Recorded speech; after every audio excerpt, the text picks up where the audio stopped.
Welcome back to Horror Stories Hub. Think of Pennsylvania. Perhaps your mind conjures images of rolling hills, the quiet farms of the Amish, or the sound of the Liberty Bell echoing through history in Philadelphia. That is the image the state wants you to see. A portrait of heritage, of beginnings, and of bravery. But look closer, beyond the veneer of glorious history, and you will see the cracks. And from those cracks, a cold draft of the past rises. Yesterday, we immersed ourselves in the suffocating heat and sweltering horror of Louisiana, where ancient curses still linger in the air. Tonight, we travel north to a place where fear has an entirely different texture. It doesn't come from swamps or voodoo magic. The horror of Pennsylvania is man-made. It was forged in the fires of war, cast in the steel of industry, and carved into the very stone of its most brutal prisons. This is a horror born of echoes. The echoes of more than 50,000 men falling on a single field over 3 days. The echoes of thousands of prisoners wasting away in solitude and madness. The echoes of a personal tragedy twisted into a cruel urban legend. Tonight, Horror Stories Hub will not just tell you 3 stories. We will place you inside of them. You will not be a passive listener, safe in your room. You will be them. You will be the night guard in an abandoned penitentiary, a man who at first only trusts what he can see and hear, until the walls begin to speak their stories in whispers and fleeting shadows. You will be the history enthusiast, camping on an old battlefield, only to realize that the past is not merely remembered in Gettysburg. It is still happening, and you are standing in the crossfire of spectral soldiers. And finally, you will be the reckless teenager, driving down a dark road in search of a local monster, only to confront a truth more terrifying than any ghost story. The reality of human suffering and the scar of your own cruelty. These stories are not meant to make you jump. They are designed to stay with you, to make you wonder about the weight of history and the souls it has trapped. So turn off the lights, turn up the volume, and prepare to listen to the echoes of a violent history. Our first story begins on such a night, in a place once called Hell on Earth, with a man named Frank, who believed his job was simply to guard silent walls. He was very, very wrong. Story 1. Whispers from the Block, Eastern State Penitentiary. I repeat, I'm in the security office. Does anyone copy? Over? They're everywhere. All night, but now they're right outside. I've barricaded the door. God, I've blocked the door. I can hear them right down the main hall. The scratching, the laughter. Can you hear that? You have to hear that. It's not the wind. It was never the wind. They know I'm in here. They always knew I was hired to guard this place, to keep people out. But nobody told me. Nobody warned me that the real job was trying to keep the things inside from getting out. Or worse, from getting you. My name is Frank, and this is my last night at Eastern State Penitentiary. 3 weeks ago, this place was just a job to me. A good one. Decent pay, steady hours, and most importantly, quiet. After 30 years in a noisy steel mill where the roar of machinery never stopped, silence was a luxury. I'm Frank Miller, 58 years old, a widower. Kids are all grown up. I just needed something to fill the empty nights and pay the bills. The manager, a young guy named Dave, showed me around. It's simple, Frank, he'd said. 3 rounds a night, 1 at 10, 1 at 1, and 1 at 4 a.m. Make sure all the doors are locked, No one's broken in to spray graffiti or do anything stupid. Otherwise, just sit in the office and read a book. He gestured to the massive stone walls, the dark cellblocks. It looks spooky, but it's just bricks and mortar. The ghost stories, that's just to spook the daytime tourists. And I believed him. Why wouldn't I? I'm a practical man. I've seen things in my life that are actually scary. I've seen friends lose fingers in a press.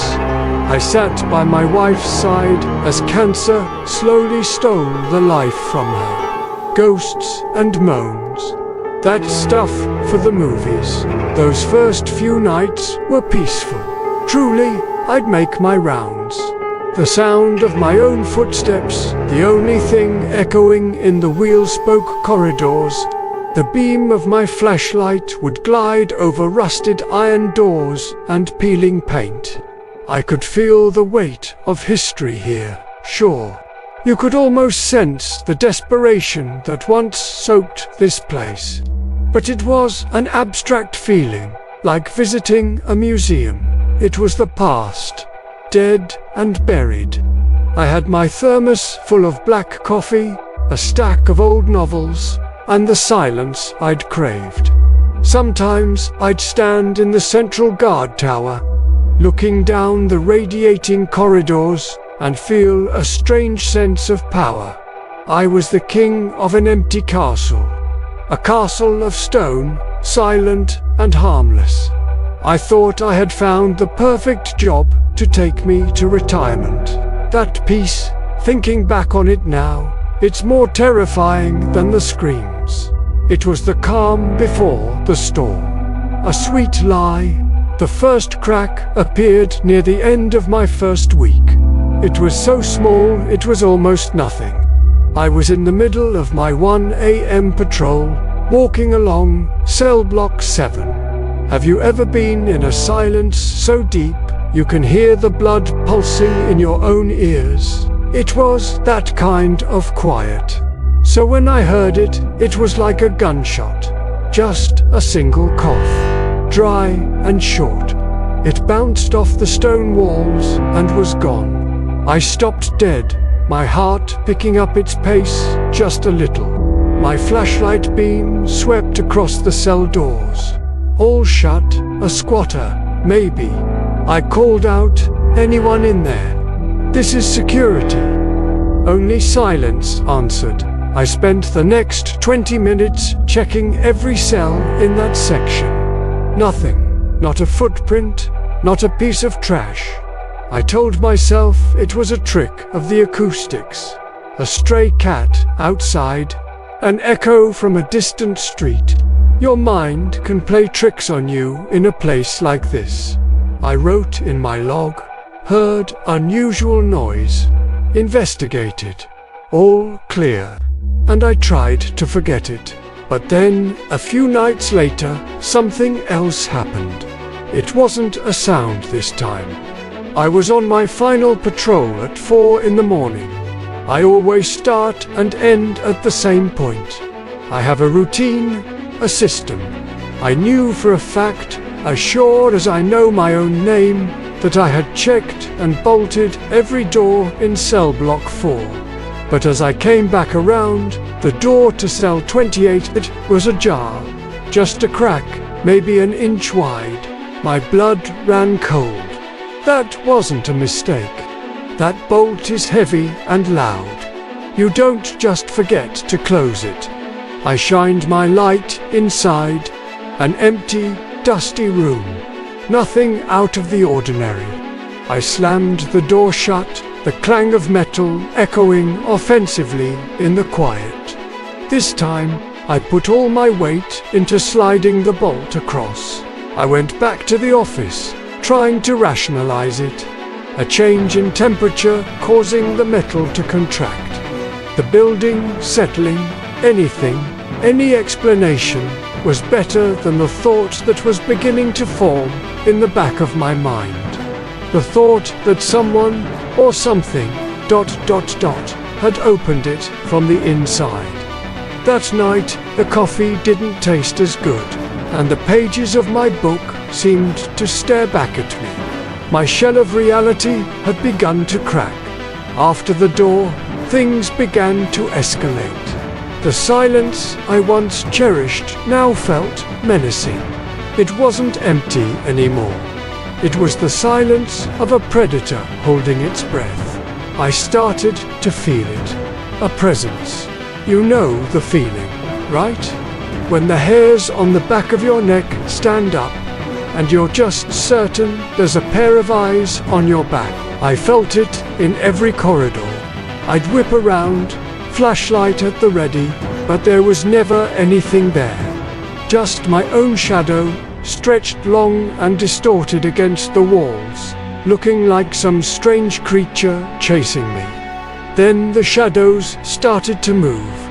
When I wasn't looking directly at them, in the corner of my eye, I'd see something darker than the darkness itself flit across a doorway or move along an upper tier. They were lightning fast. By the time I swung my flashlight, they were gone. For the first time, I was truly afraid. This wasn't a creaking door or a strange noise. This was something sentient.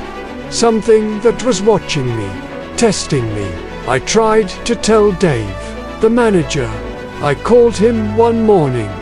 Dave, look, I know this is going to sound crazy, but I told him about the shadows, the feeling of being watched. There was a long pause on the other end of the line.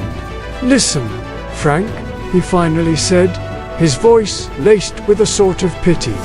It's an old building. The light and shadows play tricks on your mind. Maybe you're just tired. Why don't you take a few nights off? I knew what he was thinking. The old guy is losing his mind. The feeling of isolation hit me hard. I was on my own in this that night. They found their voice. It wasn't just dry coughs anymore. As I passed the entrance to Cellblock 12, the block for the worst punishment cases, I heard it. It wasn't the wind. It was the sound of human misery. People sobbing their hearts out. Dozens of voices, all blending together into a chorus of despair. It was coming from deep inside that dark, cold block. I stood there, frozen to the spot, my flashlight trembling in my hand. I should have gone in. That was my job. But every instinct in my body was screaming at me to run. Run and don't ever look back. For the first time in my life, instinct won out over reason. I backed away, slowly, then turned and walked straight back to the office, not even finishing my patrol. The threat wasn't vague anymore. It had a voice, and it was crying in the dark. Tonight, the night it all ended, I was going to quit. I swear to God, I was. I just came in to get my last paycheck and tell Dave he could guard this hellhole himself. But he begged me to cover one more shift. Just one night, Frank.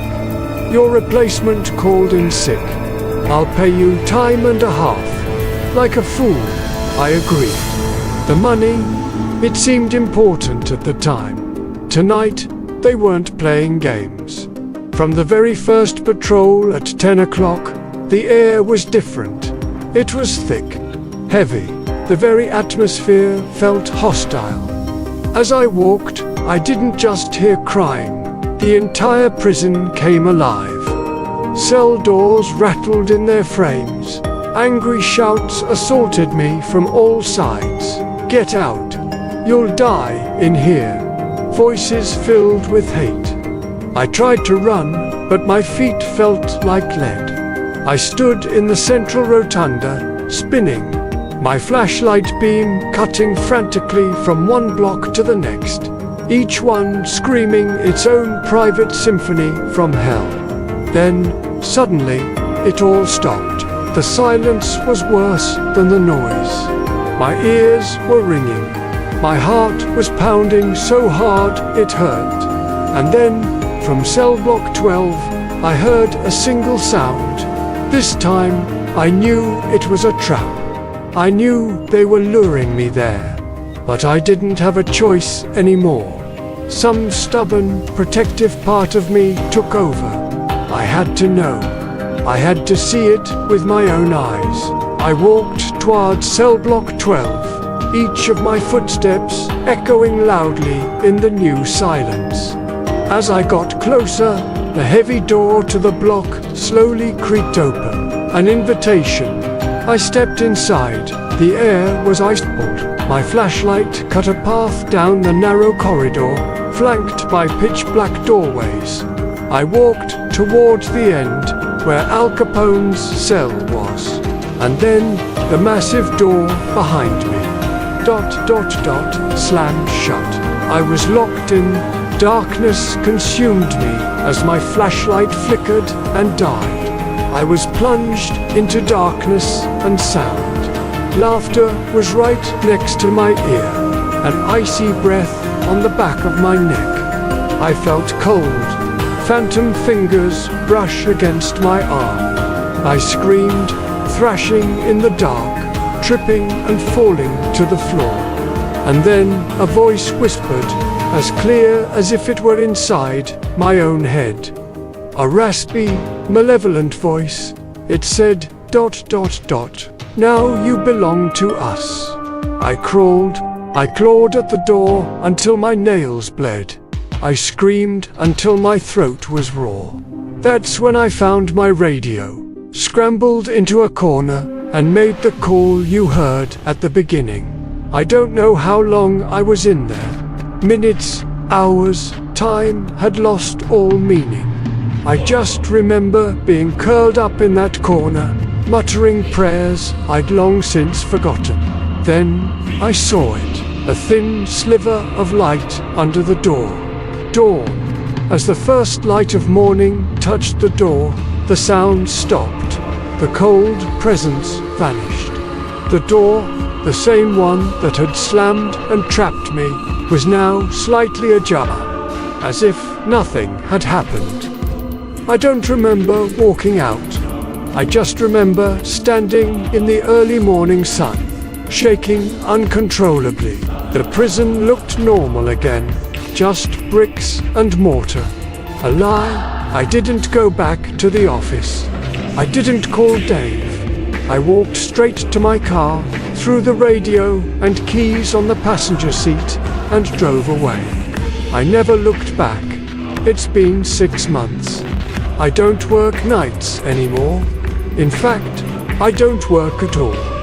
I moved in with my daughter. I can't be alone.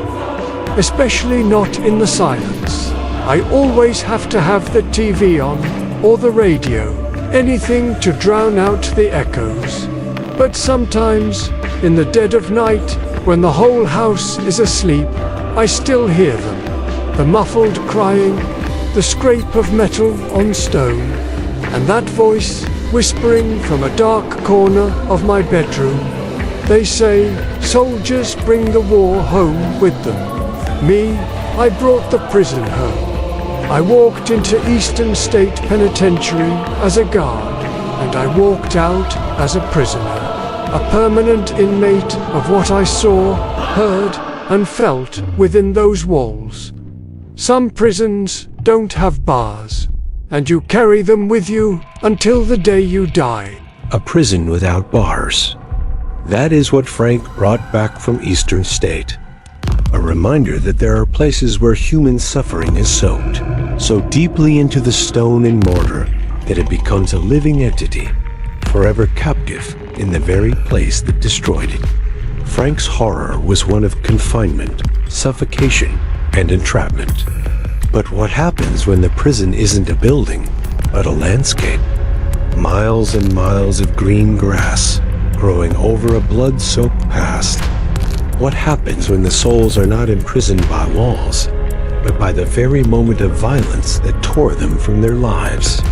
We leave Philadelphia and travel west to a quiet little town whose name has become synonymous with slaughter.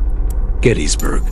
Over 50,000 souls were ripped from their bodies on these fields. They say if you listen closely enough at night, you can still hear the roar of cannons and the screams of young soldiers. Our next story is not from a skeptic guard, but from a believer. A man who loved history so much, he dedicated his life to reliving it. His name is Liam. He went to Gettysburg to honor the fallen. He never expected that the fallen were waiting to greet him. Story 2. Soldiers who never stood down. The ghosts of Gettysburg. No, this isn't a drill. My God, this isn't a drill. We were ordered to use blanks. Always blanks. But that sound, that whistling, that's the sound of live rounds. They're out there. All of them. I can hear the officers shouting commands. I can hear bayonets clicking into place. But it's the middle of the night. Everyone should be asleep. It should be quiet. Why can't anyone else hear this? John? Mark? Where are you guys? I'm a history teacher. I came here to reenact a battle, not to die in one. They say the past is sleeping in Gettysburg. They lied. The past never left.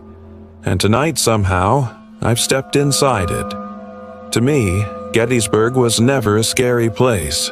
It was hallowed ground. My name is Liam Carter, 32 years old, a high school history teacher. While other guys watch sports or go fishing on the weekends, I put on a heavy wool Union uniform and bring history to life. It's more than a hobby. It's a passion.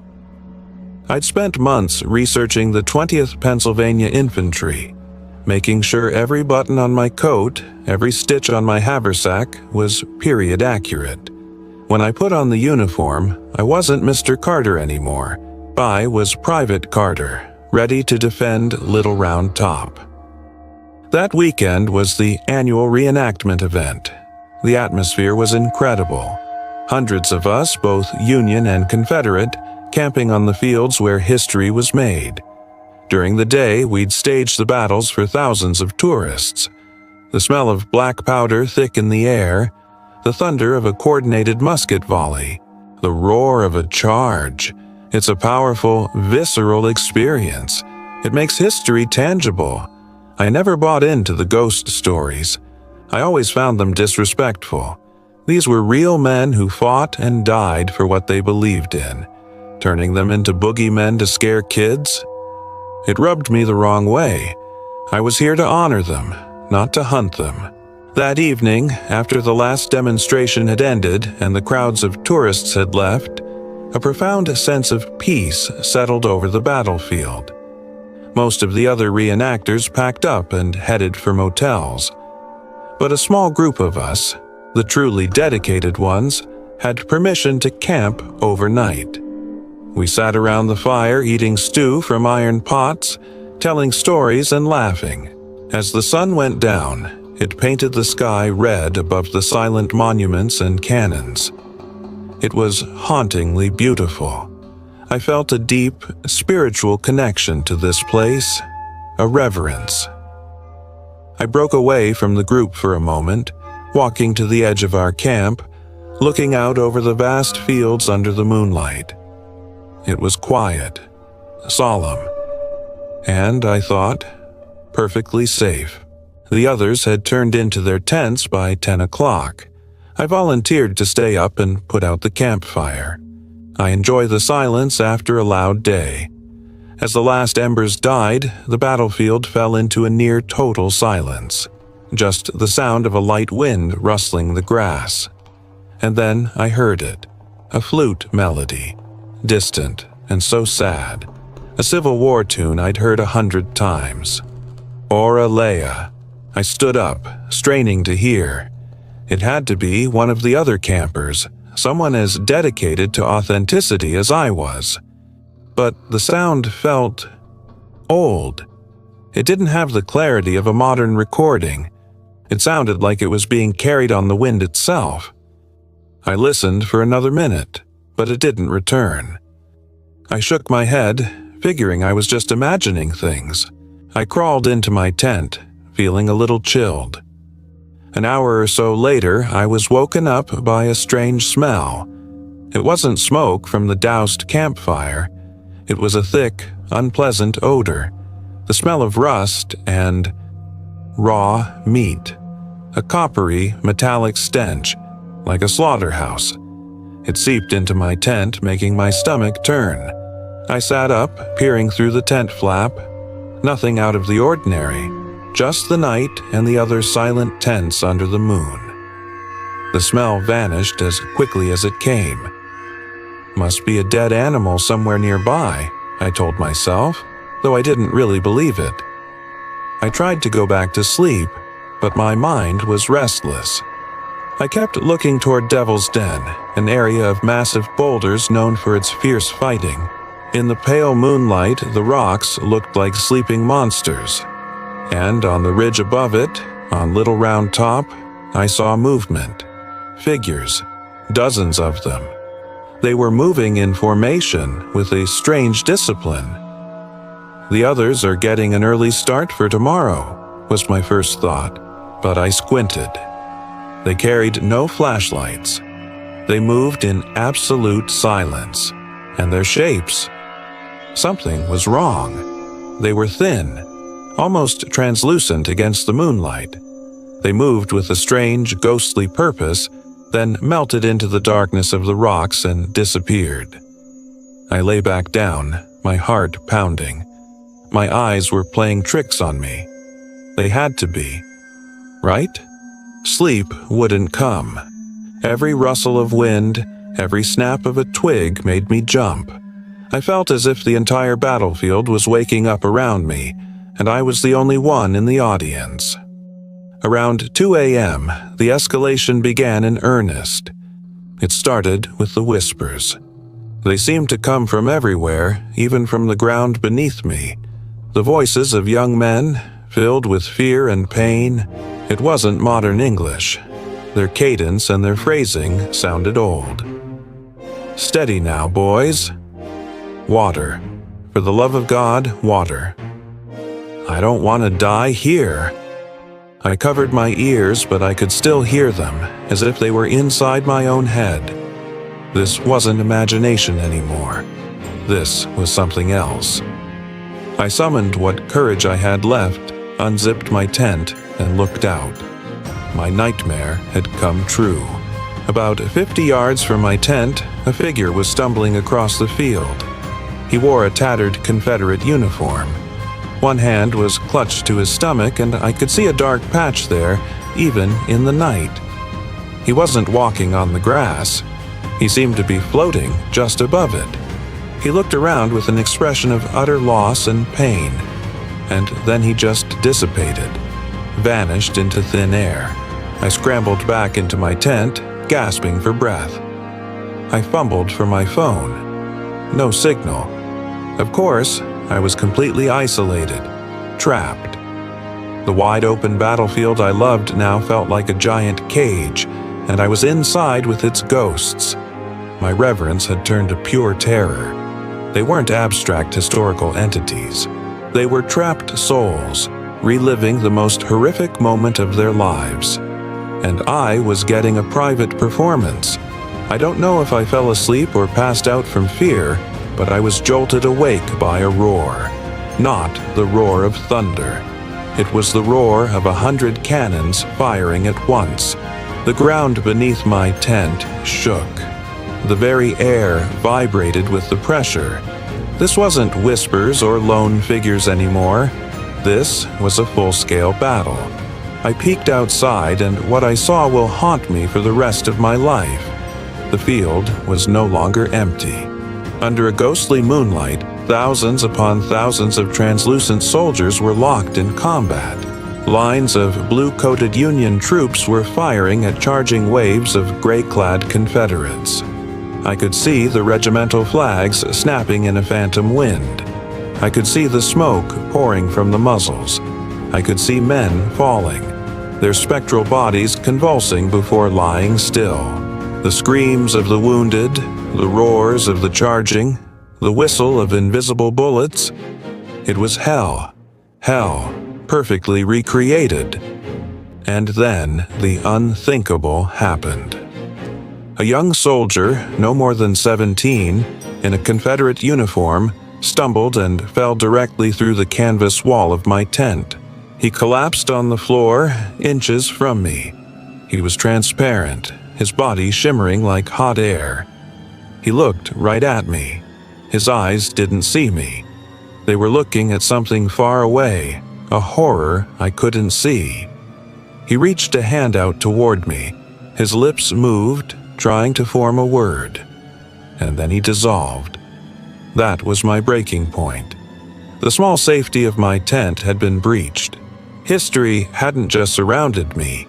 It had touched me. I screamed, a silent, breathless scream. I scrambled out of the tent, leaving everything behind. My carefully crafted musket, my hand-stitched haversack, everything I had once treasured. It meant nothing now. I ran right through the middle of the ghostly battle. I felt rushes of intense cold as spectral soldiers charged through me. I stumbled on the uneven ground, explosions ringing in my ears. I wasn't running toward the camp. I was running toward the distant lights of the modern road. It was my only hope. The border between the 19th and 21st centuries.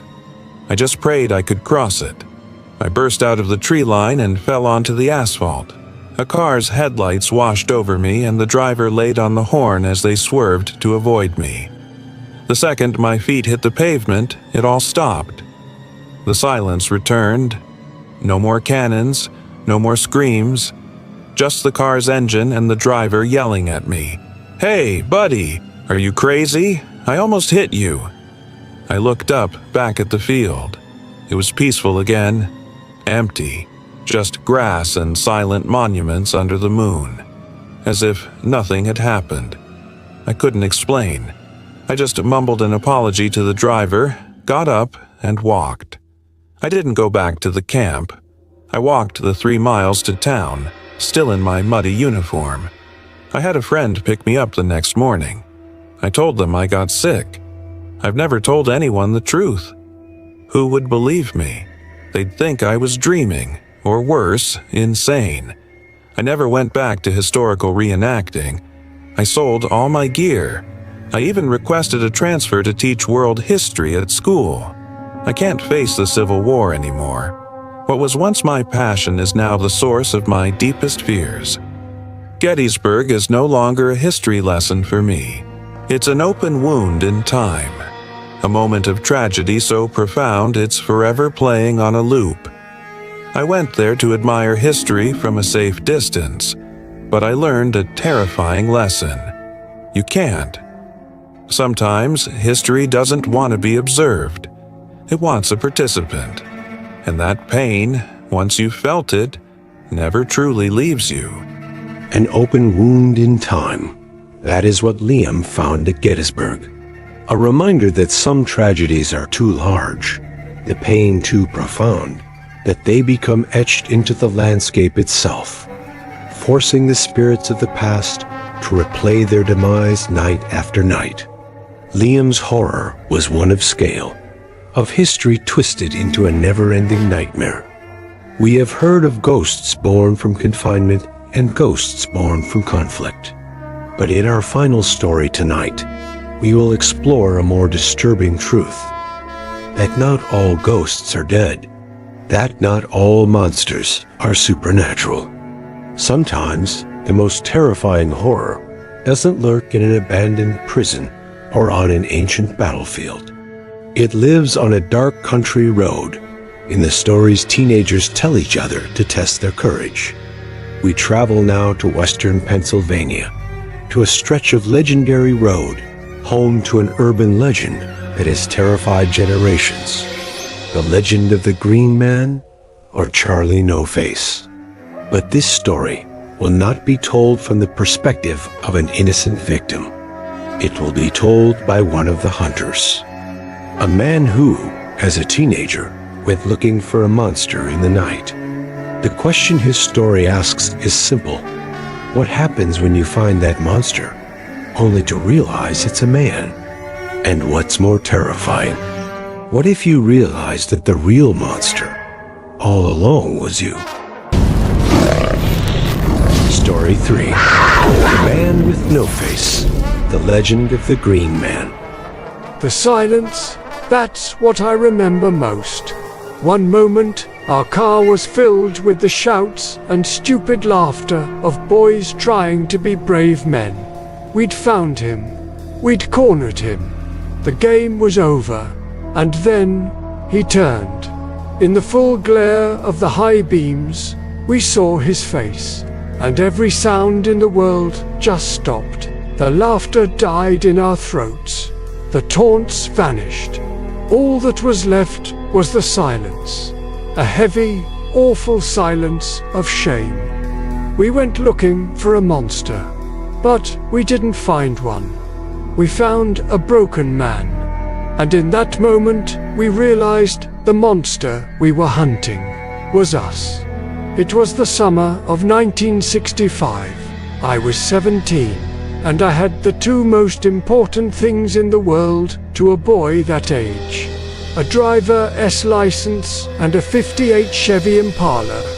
The car was an old beast, drank gas like water, but it was freedom. It was mine. The night was a typical, humid Friday in western Pennsylvania. The sky was clear and full of stars, and the air was thick with the smell of cut grass and small-town boredom. There were 4 of us in the Impala, me driving, my best friend, Mike, in the passenger seat. In the back were my girlfriend, Susan, and another buddy named Rick. We were doing what kids did, driving around aimlessly, listening to rock and roll on the AM station, and feeling invincible. You know the feeling, don't you? The one where the whole world is yours and nothing bad can ever really happen. It was Rick who brought it up. "Hey," he said, his voice full of mischief. "Why don't we go find the Green Man?" Of course, we all knew the story. Every kid in the county did. The legend of Charlie No Face, a ghost, a monster, a man whose skin glowed green from some horrible accident, who walked a lonely stretch of State Route 351 at night. They said if you saw him, you'd have bad luck. They said he had no eyes, no nose, just a black hole. To us, it was just a story, a game, a rite of passage. You'd take your girl there, turn off the headlights, and hope she'd get scared and slide closer to you. It was stupid. It was childish. And that night, it sounded like the most exciting adventure in the world. Susan seemed a little hesitant, but I, in my dumb 17-year-old confidence, reassured her. "Don't worry," I laughed. "I'll protect you from the big green boogeyman." If only I'd known how those words would come to haunt me. I drove out of town, the familiar lights of shops and houses vanishing in the rear-view mirror. We turned onto Route 351. This road was different. It was narrower, with no streetlights, and lined with thick trees that formed a dark tunnel. Instantly, the mood in the car changed. The loud excitement gave way to a tense quiet. Mike wasn't cracking jokes anymore. Rick stopped whistling.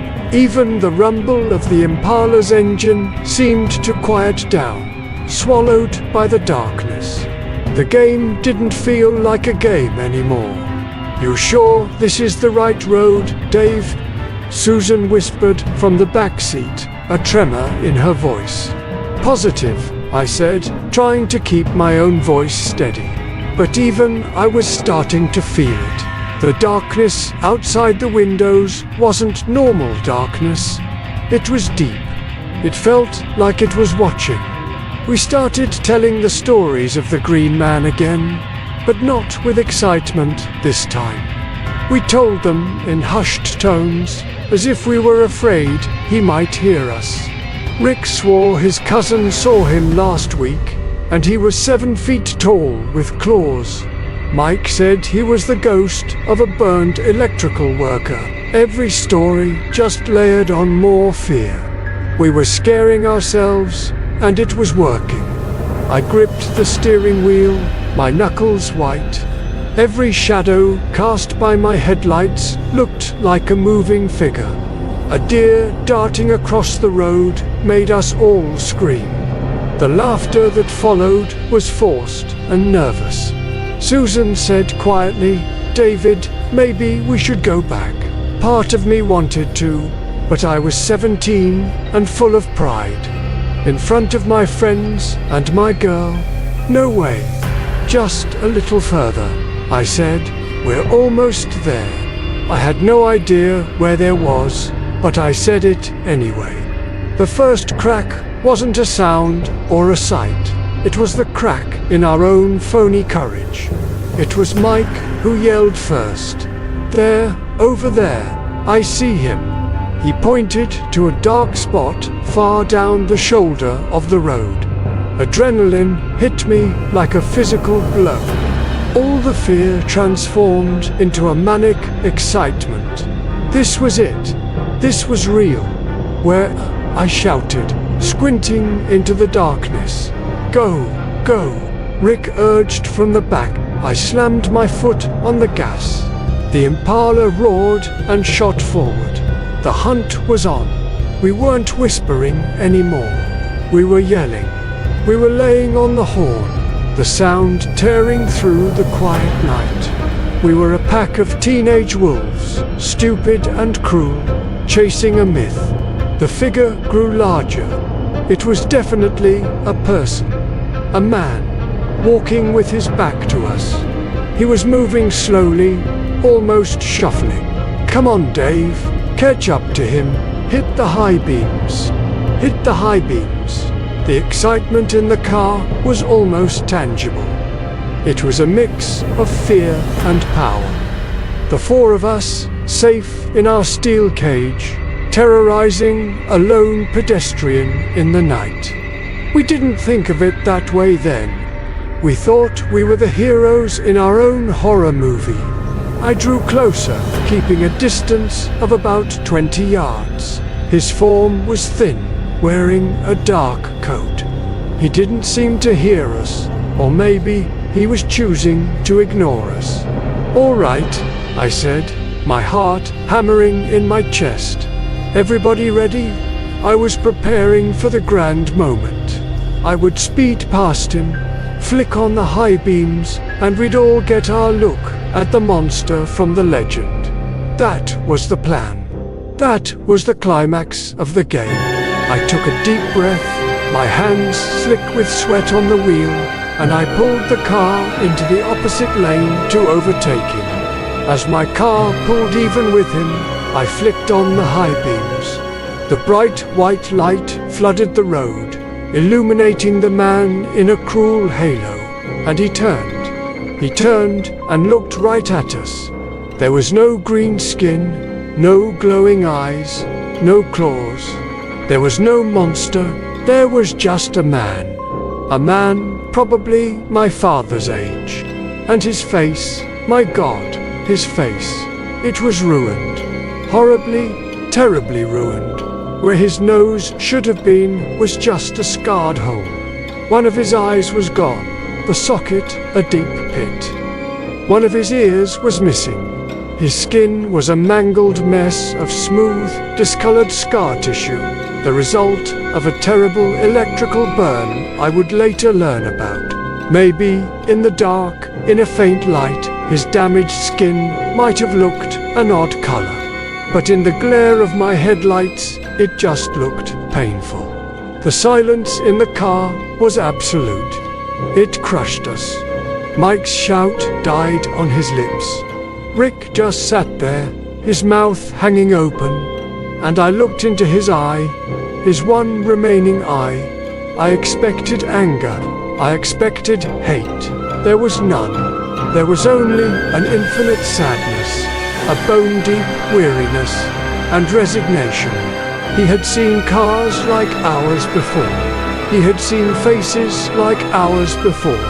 He knew this game. He didn't say a word. He just looked at us for what felt like an eternity. And in that eye, I saw my own reflection. A stupid, cruel boy. A real monster. Then he slowly turned away and continued his walk, shuffling off into the darkness, out of our headlights. I did nothing. I just sat there, my hands frozen on the wheel, watching him go. Susan started to cry quietly in the back seat. "Take me home, David," she whispered, "please." I put the car in gear and drove. We didn't look back. The game was over. And we had lost in the worst way possible. The ride home was the longest of my life. Nobody said a word. The radio stayed off. The silence wasn't the tense silence of the hunt anymore. It was the silence of shared shame. We had shared a terrible secret. We had taken a man's real pain and turned it into our entertainment. I dropped everyone off. No one said, "See you later." No one said anything. I couldn't sleep that night. I kept seeing his face, his tired eye. A few days later, I did some research. I asked around and read old articles at the library. His name was Raymond Robinson. The accident happened when he was just a boy, climbing a bridge and touching a power line. He wasn't a ghost, he was our neighbor. He walked at night because he didn't want to frighten people during the day. That dark road was the only place he could have a little peace, a little normalcy, and we had stolen that from him. That night, we were one of the countless cars that turned his lonely walk into a freak show. That night changed me. It took my innocence. It showed me that there is a real cruelty that hides just beneath the surface of youthful jokes and dares. My haunting wasn't supernatural. No ghost followed me home. The only ghost was the memory of what we'd done. The memory of Raymond Robinson's face. The memory of my own face reflected in his eye. Mr. Robinson passed away many years ago. I hope that, wherever he is, he finally found the peace that we, and so many others, denied him in his life. Sometimes, the scariest horror stories aren't about the dead. They're about what we, the living, do to each other.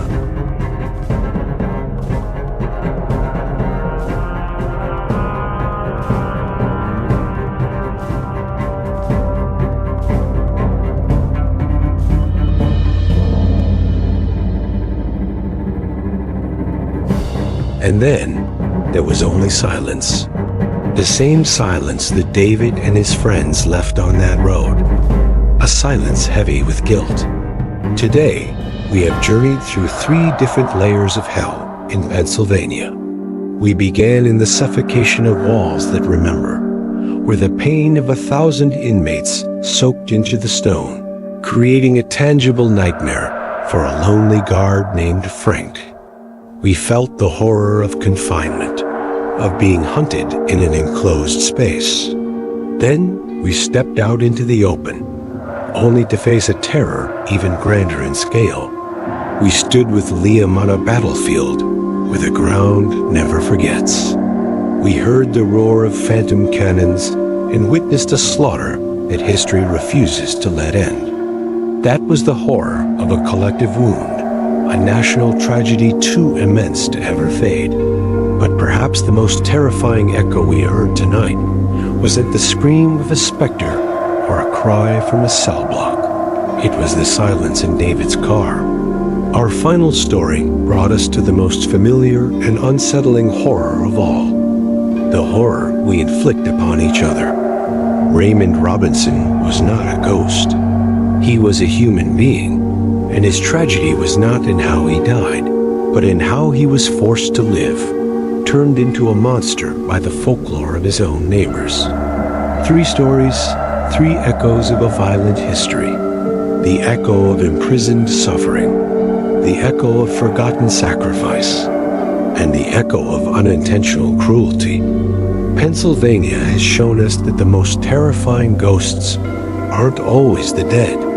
Sometimes they are the memories, the actions, and the regrets that we, the living, carry with us. Thank you for your courage in joining us on this journey into the dark tonight. These stories needed to be told, and they needed to be heard. Now we need your help. The horror of America is vast, and we want to know where to travel next. Let us know in the comments below which state hides the deepest scars, and more importantly, through which character's eyes do you want to experience the next story? A small-town sheriff? A nurse in a haunted hospital? A child living in a house with deadly secrets? Your choice will decide our next nightmare. If tonight's stories have touched you, press like as an acknowledgement for the souls who shared their pain. And subscribe along with the notification bell so you don't miss our next descent into darkness. I am your narrator for Horror Stories Hub. Stay safe and remember to listen, because not all whispers come from the wind.